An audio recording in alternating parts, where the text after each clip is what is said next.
இன்னைக்கு என்னோட Wednesday mini black பார்க்கலாமா? எப்பவும் போல் 6 மணிக்கு எழுந்து 1/2 லிட்டர் அளவு தண்ணி எல்லாம் குடிச்சிட்டு ஃபஸ்ட்டு சத்து மாவு கஞ்சி தான் ப்ரிப்பேர் பண்ணியிருந்தேன். ஏன்னா அது ஆறுறதுக்கு கொஞ்சம் டைம் எடுத்துக்குது.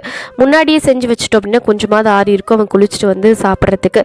அதுக்கப்புறம் இன்றைக்கி பிரேக்ஃபாஸ்ட்டுக்கு சட்னி, வெங்காயம் தக்காளி சட்னி தான் ப்ரிப்பேர் பண்ணியிருந்தேன். இன்னும் கொஞ்சம் உளுந்து எக்ஸ்ட்ராவே போட்டிருந்தேன். ஏன்னா தோசையில் ஸ்ப்ரெட் பண்ண போகிறேன். அது கொஞ்சம் சட்னி கெட்டியாக இருந்தால் நல்லாயிருக்கும்னு சொல்லிட்டு உளுந்துலாம் சேர்த்து சட்னி செஞ்சுருந்தேன். மதியம் லஞ்சுக்கு இன்றைக்கி கோஸ் கூட்டு தான் செய்ய போகிறேன். பாசிப்பருப்பு கடலைப்பருப்பு ரெண்டுமே கொஞ்சம் நேரம் ஊற வச்சுருந்தேன். இப்போல்லாம் குக்கரிலோட மூடி சேர்க்கறதுக்கு முன்னாடி அந்த மேலே இருக்க நுரையெல்லாம் எடுத்துகிட்டு தான் வந்து குக் பண்ணுறது ரொம்பவே நல்லதுன்னு சொல்லி ஒரு வீடியோவில் பார்த்தேன். இது எந்த அளவுக்கு உண்மை அப்படின்னு சொல்லிட்டு யாராவது எனக்கு கிளியர் பண்ணுங்கள். அப்புறம் காய், வெங்காயம், தக்காளி, மிளகாத்தூள் எல்லாமே சேர்த்து ப்ரெஷர் குக் பண்ணிவிட்டேன். இன்றைக்கி எங்களுக்கு பிரேக்ஃபாஸ்ட்டுக்கு கருப்பு கவுனி தோசை தான் வந்து ப்ரிப்பேர் பண்ணியிருந்தேன். ரொம்பவே நல்லது. காலையிலேயே ஒரு ஹெல்த்தியான பிரேக்ஃபாஸ்ட்டை சாப்பிட்டோம். இன்றைக்கி சைட் டிஷ்க்கு பீட்ரூட்டில் தான் வந்து பொரியல் பண்ணியிருந்தேன். காம்பினேஷன் சூப்பராக இருந்தது. கோஸ் கூட்டு, பீட்ரூட் பொரியல். அப்புறம் ஹஸ்பண்டுக்கு லஞ்ச் எல்லாமே பேக் பண்ணியாச்சு.